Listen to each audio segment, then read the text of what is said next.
আসসালামু আলাইকুম, সবাই কেমন আছেন? আশা করি ভালো আছেন। আজকে আমি আমার নিউ চ্যানেলের একটি ফার্স্ট ভ্লগ নিয়ে হাজির হয়েছি। আর সেই ভ্লগটা হচ্ছে কেক বানানো। আর আপনারা যদি আমার মতো একটি পারফেক্টলি সফট কেক বানাতে চান তাহলে আমার রেসিপিটি ফলো করুন। আর কিসের জন্য কেকটা বানালাম সেটাও আজকে আপনাদের সাথে শেয়ার করব। আজকে কেকটা বানিয়েছিলাম আমার মিনুর বার্থডের জন্য। এটা আমার মিনুর রিয়েল বার্থডে ছিল না, বাট আমরা ডেকোরেশন করে কেক বানিয়ে সেলিব্রেট করেছি বার্থডে বলে। আই থিঙ্ক এটা কোনো বার্থডেই ছিল না। তো আমার ডেকোরেশন করাটা কেমন হয়েছে কমেন্ট করে জানাবেন। চলুন আমরা মূল রেসিপিতে চলে যাই। Follow with my recipe. এটা হচ্ছে আমি আর এটা হচ্ছে আয়ানা, আমার হেল্পার কেক বানানোর জন্য। আজকে ও আর আমি মিলিয়ে এই কেকটা বানাবো। আর এই কেক বানানোর জন্য আমাদের লাগছে 4টা ডিম। আর এই ডিমটা ছিল আমাদের পালা মুরগির, তাই ডিমগুলো বেশ ছোট ছোট ছিল, তাই আমি 4টা নিয়েছি। আপনারা যদি ব্রয়লার মুরগির ডিম কিনেন তাহলে 3টা দিতে পারেন। আজকে যদি আমি কেক বানাতে ফেল হই তাহলে আম্মুর ক্যালানি থেকে কেউ বাঁচাতে পারবে। আর আমার ডিমের সাথে ডিমের খোসাও পড়ে যাচ্ছে। কত গুণবতী আমি। বাহ, নিজের প্রশংসা নিজেই করছি, কেউ কিছু মনে করবেন না প্লিজ, নেভার মাইন্ড। এইবার আমরা ডিমের খোসায় থাকা সবগুলা ডিম বের করে নিব কাঁচায় কোচায়, নাইলে কিন্তু আমাদের কেকটা হবে না পারফেক্টলি। আরে না, মজা করছি। আমি একে একে 4টা ডিমে এভাবে ভেঙে নিব আর সাদা আর হলুদ অংশ দুইটাকে আলাদা আলাদা করে নিব।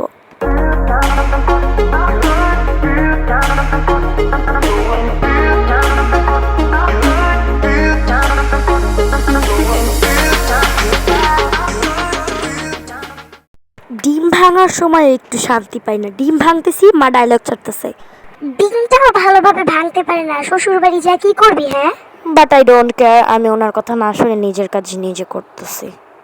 আম্মুর বগর বগর শুনতে শুনতে কিন্তু আমাদের কুসুম আর সাদা অংশ আলাদা করা শেষ। তো কুসুমের সাথে অনেকগুলো সাদা অংশ লেগেছিল, আমার এগুলো ফেলতে ইচ্ছা করতেছিল না, আমি এগুলো কাছায় কোছায় নিয়ে নিছি। এখন আমি এই ডিমের সাদা অংশের মধ্যে দিয়ে দেবো 1/3 কাপ চিনি।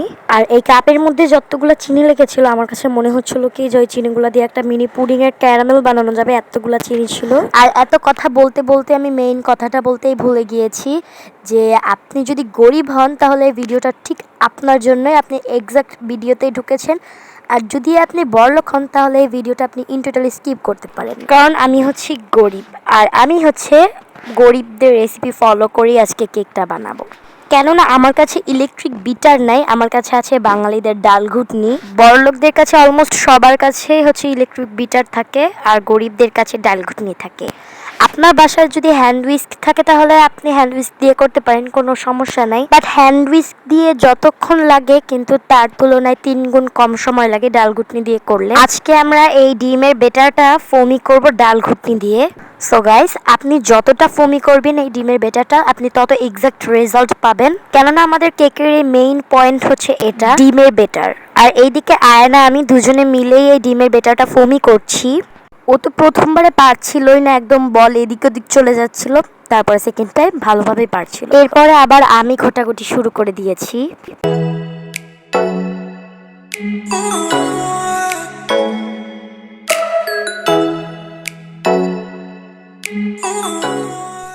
এরপর আমাদের লাগছে হচ্ছে গিয়ে কনডেন্স মিল্ক, আর এটা খোলা খুবই কষ্টকর ছিল। আমরা দুজন মিলে 15 মিনিট ধরে এটা কেটেছি, খুবই কষ্ট করে কেটেছি। এত কষ্ট করে কাটার পরেও মাত্র 1 বিন্দু বেরোচ্ছিল, আমার মাথাটা ব্লাস্ট হয়ে যাচ্ছিল।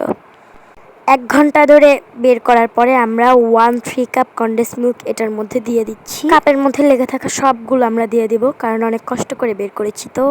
এরপরে আমরা সেম মাপে 1/3 কাপ সয়াবিন তেল নিয়েছি, আর এটা আমরা 3 বারে অল্প অল্প করে দিয়ে দিব। তেল দেওয়ার পর আমরা ঘোটাঘুটি আবার শুরু করে দিব।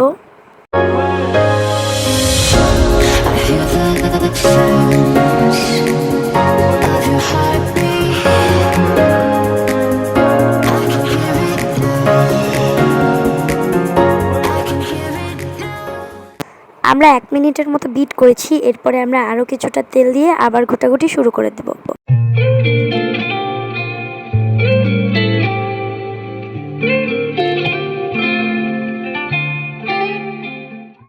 আমরা কিছুক্ষণ বিট করার পর আমরা সবটুকু তেল দিয়ে আবার একটু বিট করব।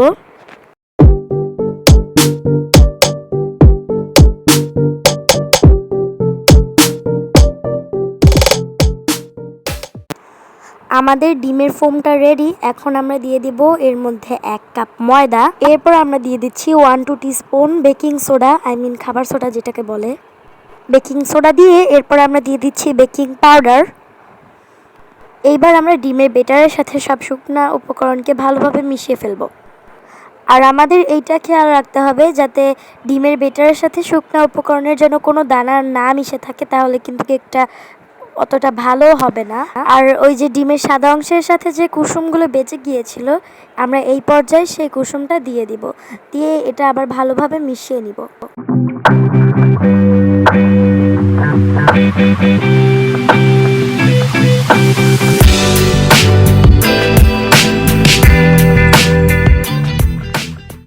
আমাদের কেকের বেটারটা রেডি, আর আমি আপনাদের বেটারের কনসিস্টেন্সিটা দেখিয়ে দিচ্ছি, কতটুকু ঘন হওয়া উচিত আর কতটুকু পাতলা হওয়া উচিত। আপনারা এটা বুঝে বানিয়ে নিতে পারেন। আমার বাসায় একটা কেকের মোল ছিল, আমি সেটার মধ্যে অয়েল ব্রাশ করে একটা পেপার বিছিয়ে দিব। আপনাদের কাছে যদি এই কেকের মোল না থাকে তাহলে আপনারা যে কোনো স্টিলের মোল বা পুডিং বাটিতেও সেট করতে পারবেন। এখন আমি আমার এই কেকের বেটারটা এই মোলে ঢেলে নিচ্ছি। আমার ঢালা হয়ে গেলে এবার আমি এই বেটারটাকে ড্যাব ড্যাব করে দেবো, তাহলে এটার মধ্যে কোনো বাবল থাকবে না।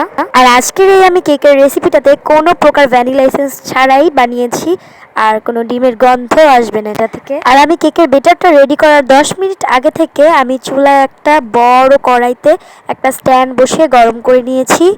এইবার আমি কেক সহ কেকের মোলটাকে ওই কড়াইতে বসিয়ে ঢাকনা দিয়ে দিব আধা ঘন্টার জন্য। আর আমাদেরকে কিন্তু চুলাটা একদমই লো করে রাখতে হবে, সেদিকে কিন্তু খেয়াল রাখা লাগবে।